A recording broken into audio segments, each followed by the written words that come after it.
एक और भक्त की मैंने बात सुनी थी, वो घर में रहता, घर वाले उससे बड़े परेशान, क्योंकि वो कुछ नहीं करता था, केवल खाता था, बस खूब खाए और पड़ा रहे। अब जो खूब खाएगा तो करेगा क्या, जहां खाए वहीं लुढ़क जाए।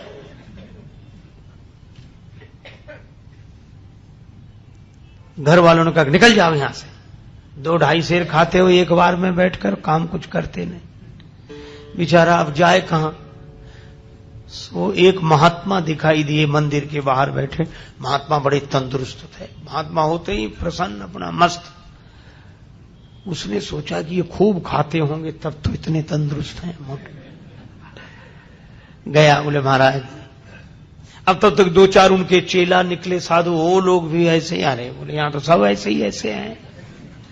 तो बोला महाराज हमको भी चेला बना लो। महात्मा बोले रहो। मंत्र दे दिया, तुलसी माला पहना दी, नाम रख दिया, काम कुछ नहीं, बस भगवान की पूजा आरती में खड़े रहा करो, राम राम किया करो। और पंगत बोले 2 समय होती, खूब प्रेम से करो। तो मैं 2 पंगत में, तुम 4 पंगत में बैठो, कोई हर्ज नहीं। उसको लगा ये बड़ा अच्छा, कुछ करना ही नहीं, खूब खाने को मिलना, मंदिर में ही रह गया। पर उसे क्या पता कि यहां भी मुसीबत आएगी। एक दिन सवेरे से कुछ बने ही नहीं, भंडार में सब ऐसे ही चूल्हे पड़े ठंडे, कुछ नहीं। महाराज आज कुछ बन नहीं रहा है। अरे बोले तुम बताना, आज एकादशी है। तो बोले एकादशी का मतलब न कुछ बनेगा न कुछ मिलेगा। तो वो बोला हमको भी नहीं मिलेगा। बोले हाँ तुम्हें भी। बोले चेला बहुत हैं, उनसे कराओ, हमको काहे को। बोले नहीं वो तो करना ही पड़ेगा तुम्हें। तो बोले हमें अगर आज एकादशी करा दी तो हम तो द्वादशी देख ही नहीं पाएंगे, आज ही शाम तक समाप्त। महात्मा बोले भाई बहुत कठिनाई है महाराज, मैं भोजन के बिना नहीं रह सकता। महात्मा बोले तो आश्रम में तो बनेगा नहीं, तुम बना लोगे? अरे बोले मरता क्या नहीं करता, हम सब बना लेंगे। महात्मा बोले जाओ भंडार से सामग्री ले लो। अब उसने 2.5 सेर आटा, आलू, नमक, मिर्च, मसाला, घी, जो कुछ था लेकर। महात्मा बोले देखो तुम वैष्णव हो गए हो, वैसे तो नहीं बनाना चाहिए भोजन, लेकिन चलो प्रसाद बुद्धि से ग्रहण करना, भगवान को भोग लगाना। ठीक है महाराज। जल्दी जल्दी में उसने सामान समेटा, कहा वहां जाना नदी किनारे, इस पेड़ के नीचे। हाँ पहुंच गया। अब जैसा बना बेचारे से वैसा भोजन बनाया, आलू का चोखा और सब गुड़ घी सब तैयार करके। इतना पाना ही चाहता था, भूख और लगाई, रोज तो बना बनाया मिलता था, आज तो बनाना पड़ा। अब याद आया गुरुजी ने कहा था भगवान को भोग लगा लेना। अब कितना सरल, तुरंत बुलाने लगा, राजा राम आइए, प्रभु राम आइए, मेरे भोजन को भोग लगाइए, ओ मेरे भोजन का भोग लगा। नहीं आए भगवान तो क्या बोला, आचमनी अर्घा न आरती, यहां यही मेहमानी, रूखी रोटी पाओ प्रेम से, पियो नदी का पानी, राजा राम आइए, प्रभु राम आइए, मेरे भोजन का भोग लगा। बोले यहां तो नदी का पानी है, रूखी रोटी, आना है तो जल्दी आ जाओ, हमको भूख लग रही है। भगवान नहीं आए। तो बोला पूड़ी और पकौड़ी भगवान सेवक ने न बनाई, और मिठाई तो है ही नहीं। फिर भी नहीं आए भगवान। तो एक सरलता से बात कही, उस पर रीझ गए प्रभु। बोले सुनो, हम समझ गए आप इसलिए नहीं आ रहे कि रूखी रोटी खाने काहे को जाए, नदी का पानी, मंदिर में तरह तरह के व्यंजन मिलेंगे। तो बोला भगवान उस धोखे में मत रहना, वहां से तो जान बचा के हम ही आए। भूल करोगे यदि तज दोगे, भोजन रूखे सूखे, एकादशी आज मंदिर में बैठे रहोगे भूखे, राजा राम आइए, प्रभु राम आइए, मेरे भोजन का भोग लगा। मंदिर में एकादशी है तो यहीं आ जाओ।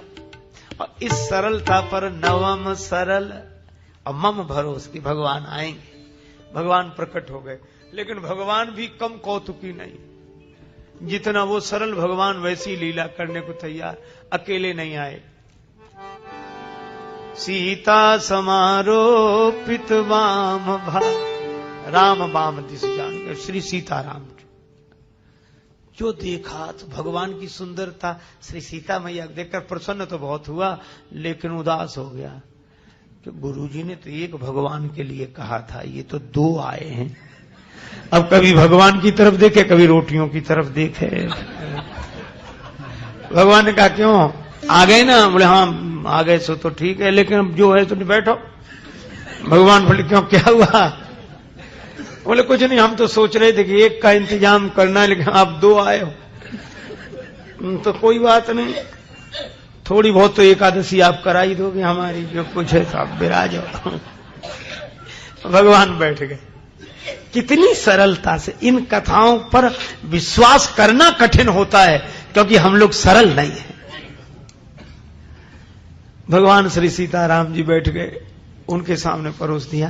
कहने लगा मैं कुछ भूखा तो रहूं, लेकिन आपको देखकर लगा बहुत अच्छा, पर एक काम करना, अब मैं समझ गया कि आप दो आते हो, मैं इंतजाम और ज्यादा करके रखूंगा अगली एकादशी को, लेकिन इतना परेशान मत करना, जल्दी आ जाना। भगवान बोले आ जा। उसने आकर गुरुजी से कुछ नहीं कहा, इतना सरल था, वह तो समझता था भगवान आते ही ऐसे ही होंगे। अगली एकादशी को बोला कि गुरुजी कुछ सामान बढ़वाओ। गुरुजी बोले क्यों? बोले वहां दो भगवान आते हैं। गुरुजी ने सोचा भूखा रहा होगा, इसलिए कह रहा है। बोले बढ़ा दे, एक सेर आटा और सामान और बढ़ा दो। अब वो 3.5 सेर आटा लेकर और सब बनाया उसने और बुलाया। भगवान तो इंतजार ही कर रहे थे। जैसे ही उसने कहा राजा राम आइए, अब कहने लगा सीता राम आइए, मेरे भोजन का भोग लगाइए, ओ मेरे भोजन का भोग। और सही बात, जैसे ही पुकारा भगवान प्रकट हो गए, लेकिन राम वाम दिस जानकी लखन दाहिनी हो, दक्षिणे लक्ष्मणो यस्य वामे च जनकात्मजा। और जो उसने 3 को देखा सो बोला हद हो गई, एक को बुलाओ तो 2 आते, और 2 का इंतजाम करो तो 3 आते, ये कौन है? भगवान बोले ये हमारे छोटे भाई हैं। छोटे भाई सचमुच लगते तो नहीं, न स्वरूप से न स्वभाव से, कहीं से पकड़ लाए क्या कोई? बोले नहीं हमारे छोटे भाई हैं। ऐसे क्यों कहते? छोटे भाई हैं।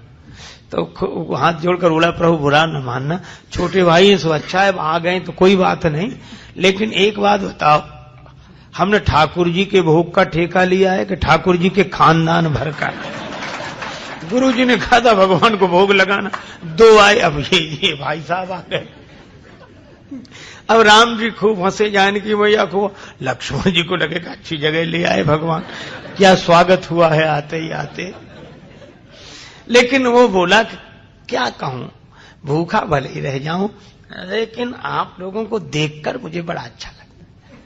अब बैठो, आप तीनों ही बैठो, पाओ जो कुछ है, एक ही ज्यादा है, 2 का इंतजाम तो है ही। पाया कुछ मिला। भगवान खूब हंसते रहे, लक्ष्मण जी भी बहुत।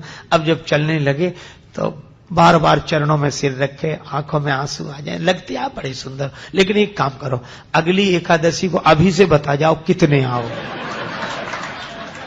ताकि उतने ही हम इंतजाम कर लें। बस यही झंझट है, बाकी और कोई झंझट है, पहले से बता दिया करो कि कितने हो, तो वैसे ही इंतजाम कर।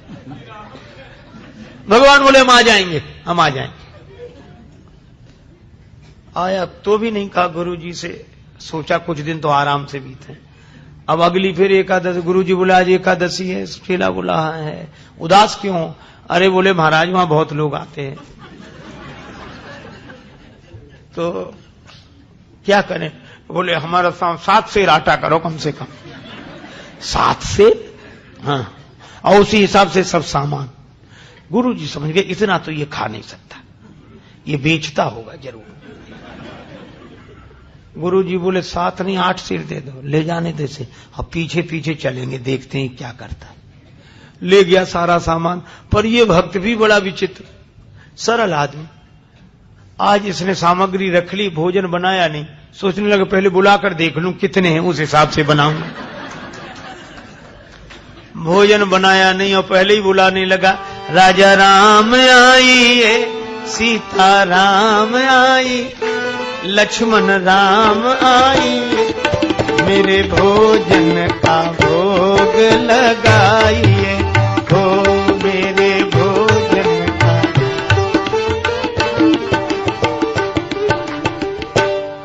जब जंगल में भक्त ने कीनी प्रेम पुकार, तब ता क्षण में प्रगट भो दिव्य राम दरबार।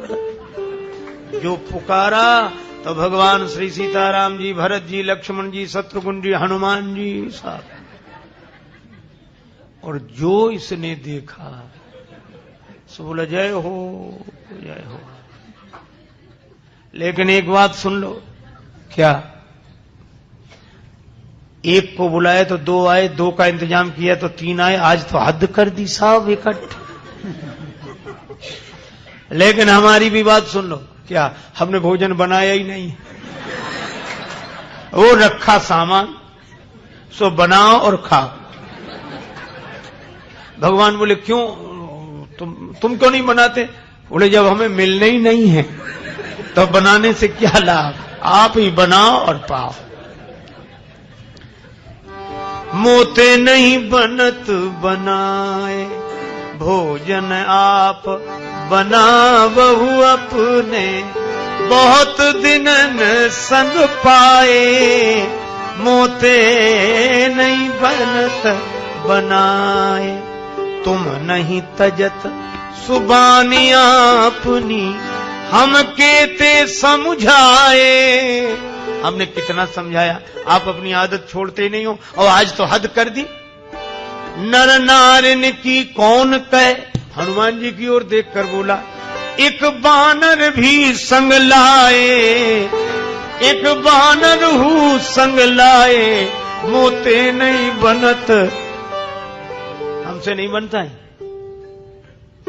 प्रथम दिवस भोजन के हित आसन जब मैंने लगाई, उधर न मैं भर सके सीए जब सन्मुख आई, फिर विनीत आए भाई पर भाई, और निराहार ही रहो आज मुझे परत दिखाई। भगवान खूब हंसे, बोला हंसने से काम नहीं चलेगा, बनाओ लगाओ शुरुआत करो। बैठ गया वृक्ष के नीचे। भगवान बोले भाई भक्त की राजी आज बनाओ। भोजन व्यवस्था किसने संभाल ली? विश्व भरण पोषण कर जोई, ताकर नाम भरत असो। श्री भरत जी भंडारे बनाने लगे, श्री भरत जी भंडारे बनाने लगे। चुन के लकड़ी लखन लाल लाने लगे, पहुंचते पूंछ से आंजनेय चौका को, और हाथों से पोता लगाने लगे। चेते चूल्हे इधर और उधर शत्रुघ्न साग, भाजी अमनिया कराने लगे।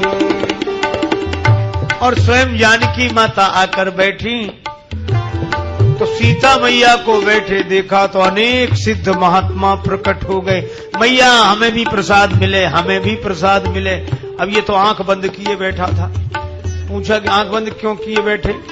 बोले जब मिलना ही नहीं है तो हम बनते हुए भी तो नहीं देख सकते कि किसी और को मिले। आवाज सुनी तो आंख खोली तो कई महात्मा दिखाई दिए। बोले थोड़ा बहुत कुछ बचता भी तो ये नहीं बचने देंगे। पाके संकेत शक्ति का जत्थे वहां अष्ट सिद्धियों नव निधि के आने लगे। श्री भरत जी भंडारे बनाने लगे। श्री भरत जी भंडारे बनाने लगे, बनाने लगे, बनाने लगे। गुरुजी आए पीछे से कि देखें ये सामान का क्या करता, तो गुरुजी को कोई न दिखे, चेला बैठा दिखे और सामान रखा दिखे। गुरुजी आए, बच्चा क्या हो रहा है? बोले गुरुजी भले आए, देखो कितने भगवान मेरे पीछे लगा दिए आपने, इतने बैठे। गुरुजी बोले हमें तो कोई नहीं दिख रहा, सामान दिख रहा है, तुम दिख रहे हो। अब भगवान मुस्कुराए तो रोकर बोला कि ये दोहरी मुसीबत है। एक तो गुरुजी ने तो करा नहीं पाई, आज आपने हमारी पूरी एकादशी करा दी और उस पर भी गुरुजी को पता नहीं लगने दे रहे हो। इनको भी दिखो। भगवान बोले उन्हें नहीं दिखेंगे। क्यों नहीं दिखोगे? वो तो हमारे गुरुजी हैं, हम तो कुछ नहीं जानते, वे तो सब कुछ जानते हैं, इतने महान हैं। भगवान ने कहा इसमें कोई संदेह नहीं, तुम्हारे गुरु बहुत महान है, तुम्हारे गुरु बहुत योग्य विद्वान हैं, भजनानंदी हैं, फिर भी मैं उन्हें नहीं दिखूंगा, तुमको ही दिखूंगा। तुम पूरी तरह अयोग्य तो भी। क्यों, आखिर क्या बात है? बोले तुम्हारे गुरुजी में सब विशेषताएं हैं, लेकिन जितने सरल तुम हो वो सरल नहीं है, और मैं तो सरल के लिए सरलता से मिलता हूं। नवम सरल सब सन छलहीना। गुरुजी ने पूछा कि क्या बात है, तो चेला बोला भगवान ऐसे कह रहे हैं कि आप सरल नहीं हो। और गुरुजी को इस बात पर रोना आ गया कि सचमुच सब कुछ जीवन में मिला, लेकिन सरलता नहीं मिली, और जिससे भगवान मिलते थे वही नहीं मिला। और गुरुजी भाव विवल होकर रोने लगे तो भगवान प्रकट हो गए और उनको दर्शन दिया। भगवान तो इस सरलता पर रीझते हैं, इसलिए भगवान ने कहा नवम सरल सब सन छलहीना, मम भरोस ही हरस न दीना।